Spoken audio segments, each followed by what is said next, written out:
Ok, pessoal, estamos então retornando aqui agora para a parte 2 desta aula. Nós estamos falando de Angiologia 2 e para a gente dar continuidade, vamos falar um pouquinho mais a respeito de anjos, porém a gente vai falar de um anjo especial que é tratado na Bíblia, não é? Muitas vezes você vai encontrar algumas versões chamando Satanás de Lúcifer. Então vamos dar uma olhadinha sobre a origem da palavra Lúcifer, ok? Então Lúcifer significa estrela da manhã.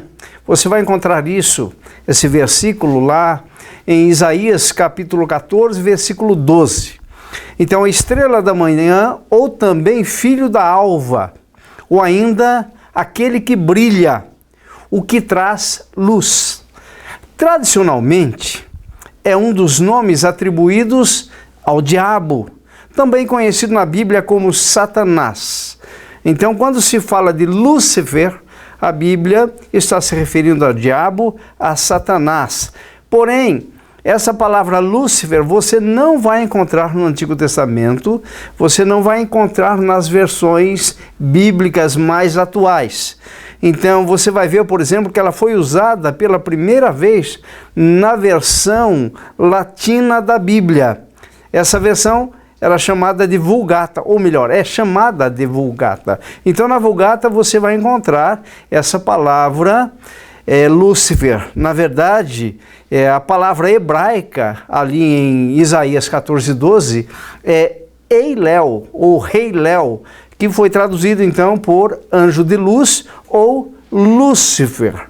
Então a ideia aí é um anjo, porém extremamente brilhante, extremamente cheio de luz, como sendo então conhecido hoje como o diabo e Satanás.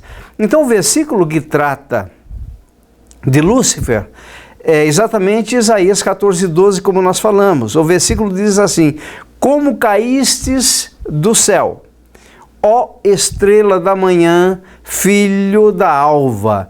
Então tem uma versão que diz: como caíste do céu, ó Lúcifer, filho da alva. Então essa é a ideia dessa palavra, é a origem da palavra Lúcifer. Mas você vai encontrar na Bíblia, numa tradução mais literal, filho da alva ou estrela da manhã. Lembrando que Apocalipse trata de Jesus também como sendo a mais brilhante estrela da manhã.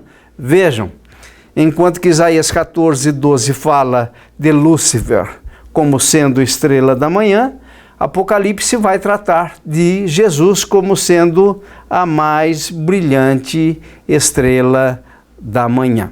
Então vejam só agora, vamos tratar de um assunto que na verdade é uma introdução das próximas aulas.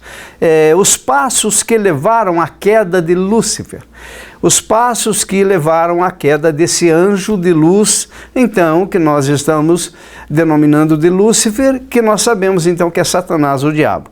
Vamos dar uma olhadinha então no livro de Isaías, no capítulo 14, versículos de 12 a 15. Então, eu vou ler aí para vocês, Isaías 14, de 12 a 15. Como caíste do céu, ó estrela da manhã, filho da alva, como foste lançado por terra, tu que debilitavas as nações. Tu dizias no teu coração: eu subirei ao céu, acima das estrelas de Deus, exaltarei o meu trono e no monte da congregação me assentarei. Nas extremidades do norte, subirei acima das mais altas nuvens e serei semelhante ao Altíssimo. Contudo, serás precipitado para o reino dos mortos, no mais profundo do abismo. Então vejam aí em Isaías 14, de 12 a 15, que Lúcifer, ele então se exalta. Essa ideia, por exemplo, no verso 13, subirei ao céu. Vejam, na verdade ele estava na presença de Deus. mas o coração dele maquinou, almejou subir, ser exaltado. Daí no versículo 13 mesmo, ele diz: exaltarei o meu trono. Então, deixando aquela condição de submissão a Deus, esse ser, então, Lúcifer, ele quer subir acima da majestade, acima do Deus Todo-Poderoso. Ele diz ainda no verso 13, você vai ver aí no versículo, se você estiver acompanhando: eu me assentarei no monte da congregação.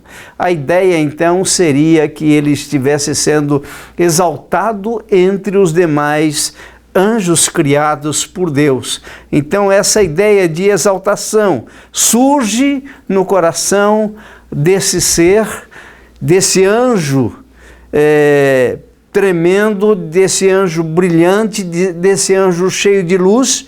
Porém, então, essa exaltação foi suficiente para levá-lo à queda. Então, são alguns passos que ele tomou, o que culminou com a queda de Lúcifer. E hoje nós não temos mais esse anjo de luz, mas sim Satanás na mais deplorável forma demoníaca que ele se tornou. Ele diz ainda: subirei acima das mais altas nuvens. A ideia então de exaltação sobre a majestade novamente, algo que ele intentou no coração num determinado momento, e ele disse ainda no versículo 14: serei semelhante ao Altíssimo. Então a ideia de Lúcifer foi buscar para si a semelhança com o Criador, a semelhança com Deus, o Todo-Poderoso, buscando então a adoração dos demais anjos. A consequência da queda de Lúcifer foi exatamente a condenação. É exatamente o que está aí no versículo 15 de Isaías 14. Eu vou reler. Diz assim: contudo, por causa dessas intenções, contudo, serás precipitado para o reino dos mortos, no mais profundo dos abismos. Nas aulas posteriores nós vamos falar então sobre a origem dessa queda, ou seja, o destino de Satanás e dos seus demônios, que será então no lago de fogo e enxofre. Nós vamos trabalhar, dar mais detalhes sobre isso nas próximas aulas. E aqui nós podemos concluir então que, na verdade, Deus não criou Lúcifer na forma que é hoje.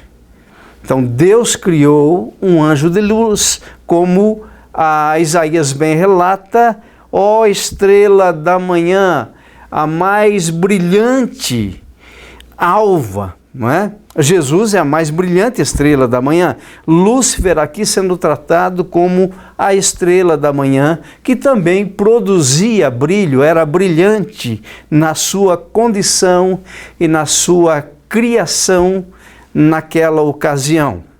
Então Deus não criou Satanás na forma que é hoje. Então é fundamental nós entendermos que Deus, ele não é o criador do mal. Nós temos que ter em mente que o mal passou a existir no coração de Lúcifer num determinado momento pós sua criação. Deus criou um anjo. Na verdade, nós vamos ver nas aulas posteriores esse anjo na categoria de querubim, perfeito, sábio e formoso. Então, essa era a sua condição original. Um anjo de luz, denominado então de Lúcifer, um querubim, perfeito, sábio e formoso. Essa então foi a condição com a qual Deus criou esse ser. Assim nós encerramos esta aula e vamos então nos preparar para a próxima aula desta mesma unidade.